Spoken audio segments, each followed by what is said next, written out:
How does Mumbai's beaches match up to Delhi's gardens? We're bringing the oldest fight in India to you, Delhi versus Mumbai. I'm Anjali Thomas, a Bombaya at heart and the deputy editor of ground reports with The Print. And with me is my colleague Tina Das, a senior correspondent and Dil Se Dilli Wali. Welcome to this episode of the Mumbai-Delhi Express podcast, and we're going to discuss open spaces. And Tina, before you, I can just see you waiting to pounce on me. Space in Mumbai is a premium. It is at a premium. And unfortunately, I really don't have a leg to stand on in this case because Mumbai has the lowest ratio of open spaces in the world in any city. There's only 0.03 acres per population of 1,000. Again, do you know what Delhi's is? 4.4 acres in New Delhi. So, in India, I'm just putting it out there. I will just say open space in Mumbai is an oxymoron. That would be more Yes. appropriate. So Delhi has like 18,000 parks. Yes, I know.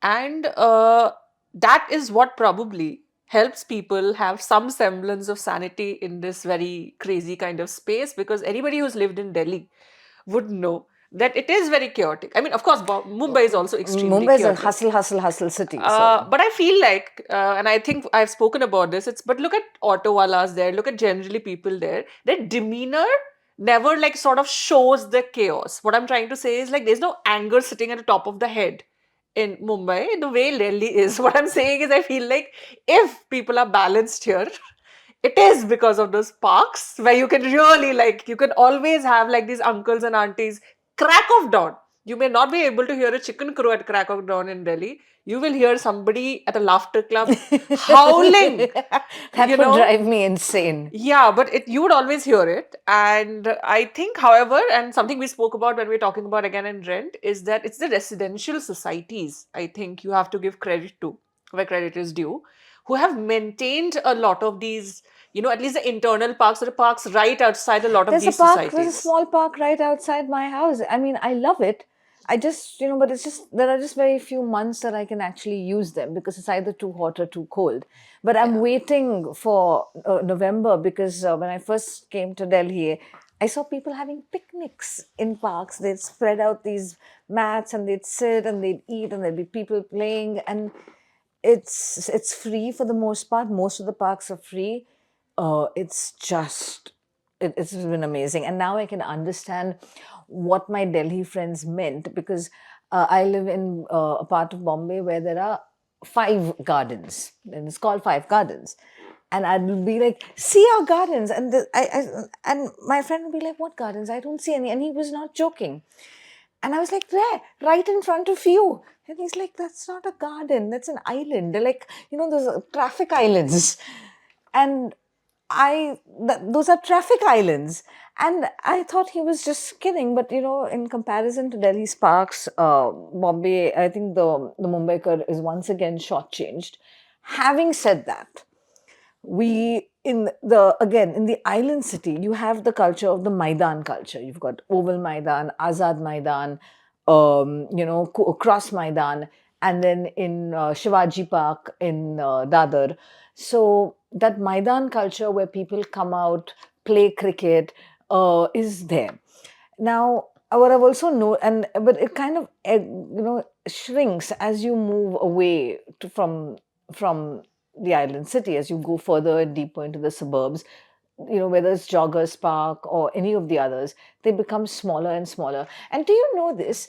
So technically, as per Bombay's DPR, a plan, every residential society or a cluster of them should have a park. So the park's really small, like tiny. I think it's tinier than the studio. And the studio, yeah, it's tinier than the studio.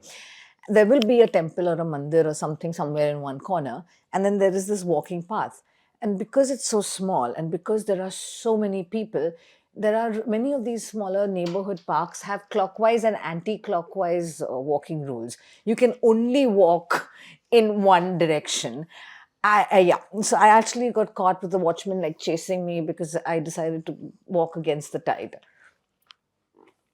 Just reasons why I sometimes feel immensely grateful that I get open spaces. And I probably have never appreciated it. But to be fair, my comparison in Delhi is, of course, from back home, where I grew up in a campus. So I think in that, I would say Delhi does have a lot of greenery. Actually, it has been a gradual progress. When I first came in for my admission test, and my sister was somebody who passed out a couple of years before that from Delhi University, she would tell me that these were not like at all safe. These a lot of these parks for women were not at all safe. Like you wouldn't go there once it's dark, for example. Now? And so many of them, the ones that you mentioned, that's so many of these places where you pay tickets, right? So like I said, a commute has improved significantly, right? For example, see, it depends on No, but how many now can you DDA go flats. into a park?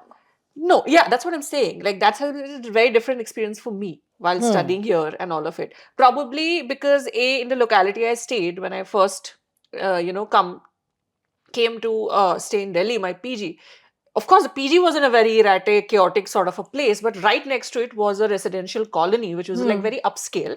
But thankfully, to cut across like the travel time, I used to walk across this colony. I was very green and very quiet.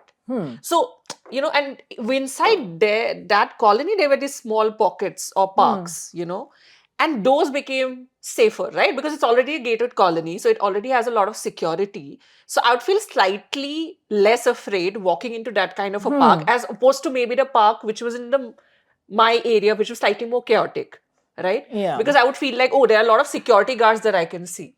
So gradually you also have, but I think South Delhi generally by default has obviously more green spaces. That's also a fact. It For seems to example, be it's the not, case of every city. yeah, because the north, where I lived a lot of time, you do have parks, in residential areas, but those are like depending on which kind of colony you have. Okay. So, for example, in the very same space, let's say in 10-kilometer radius, some of these localities would have like 4 parks, and some would have just one. But what about Noida? And I mean, I that's think very well planned. Noida, It's known yeah, for its much better. gardens. Yeah. It's not just a garden. So in Noida, you wouldn't find, of course, you have that huge, massive thing, which also Noida falls in Uttar Pradesh technically, right? Yeah. So, but yeah, But it's an it's still part of NCR the and also, NCR. yeah, Yeah. Uttar Pradesh. So this massive, humongous, park which Mayawati sort of built. So there's that. You don't find a lot of people there, though. It's massive, a lot of statues and everything. And you only almost half the time get to see it when you're crossing through traffic because that's one of the routes. But see, the benefit of staying in Noida or even in Gurgaon, I think, as far as I know, every society has your own green space, right? But is it Every like a block. small No, green no, it's place? a massive. So you'll have running tracks and you have pathways for walking, and then within those, encircling the green patches. And they're as big as your Lodi or Big. your. See, the thing is, it's tower system, right? So it's in a gated society, you'll have like 10 towers, 15 towers, whatever number of towers. So there'll be this one patch or 2 or 3 patches in those 12, 13 towers. They'll be like green. And you have a small park as well, and you'll have something. So it is sufficient because at any given day, you would find people out there walking or, generally playing, kids playing. Yeah. And Delhi, of course, don't necessarily have it, but they have like these huge parks, And right? which are part of the plan, yeah. But Bombay, I mean, we do have Sanjay Gandhi National Park, RA Colony, but increasingly those are being encroached upon. But do you know what we have? We have beaches and promenades. And I don't think I would trade that for anything in the world. You've got Girgaon Chowpatty, Juhu Beach, Dadar Chowpatty, Versova Beach, the promenades along Marine Drive, Worli, Bandra Bandstand, and then further down you go to Aksa, Manori, and for me, eating bhel puri, having nariyal pani, and just watching and stopping, as you mentioned, the madness, getting out of the madness and the hustle, hustle, hustle culture of the city, and just stopping to look at the beach, the waves, wherever I am, is it's calming. Whether it's on the Bandra Promenade, Carter Road, whether it's at Worli Sea Face or Marine Drive or in Malad, wherever it is.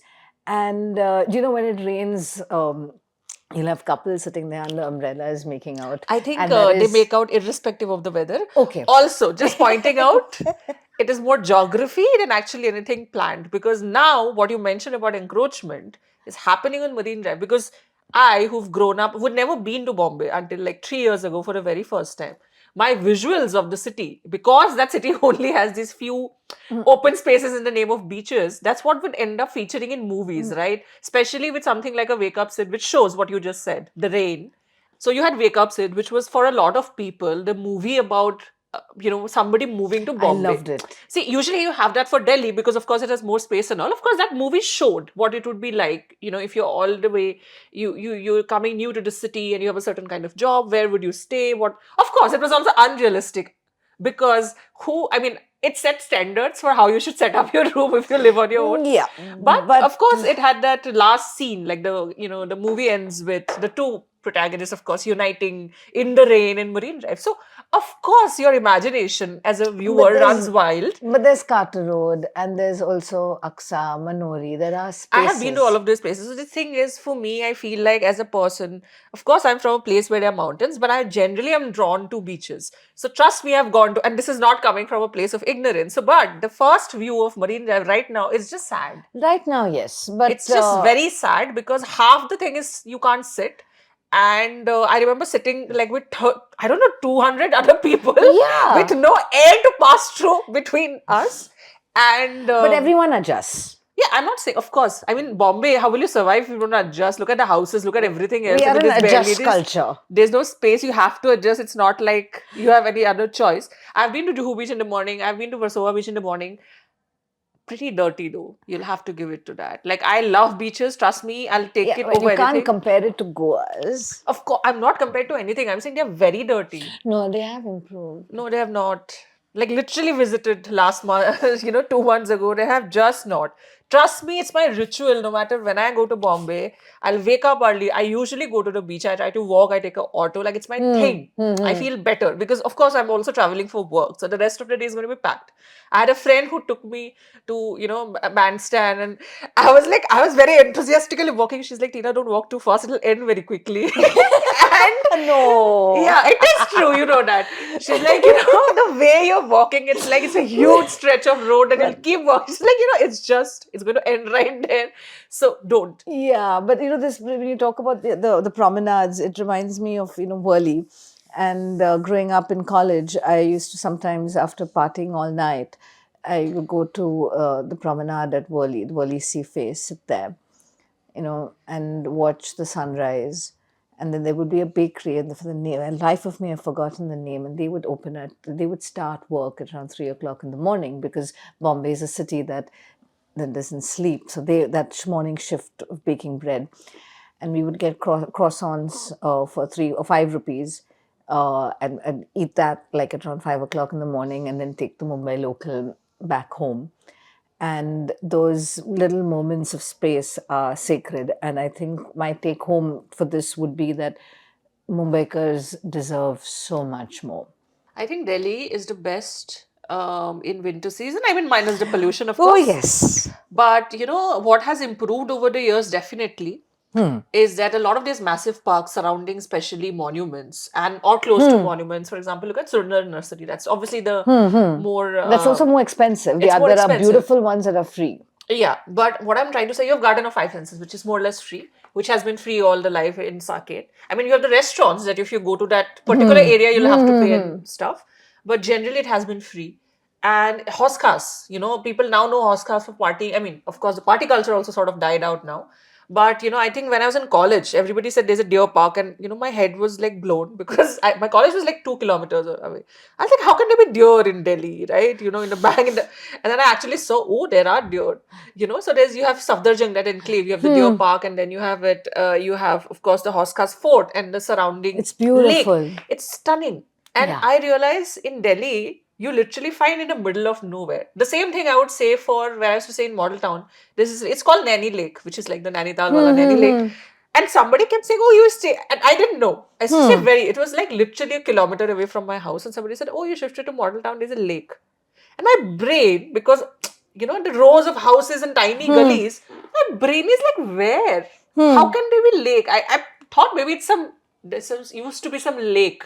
Maybe, and now it doesn't exist anymore. But to mark the area, you call it lake, right? So me and my friend who just shifted, we went on a quest. One, to eat pav bhaji. There's a pav bhaji wala there. I mean, of course, it doesn't compare to Bombay, but for Delhi standards, it's pretty good. And then we took a walk. and we found this lake. And she, who's grown up, like who spent a lot of time in Delhi, was so completely astounded. But so it's For amazing because lakes, it's it's a Bangalore.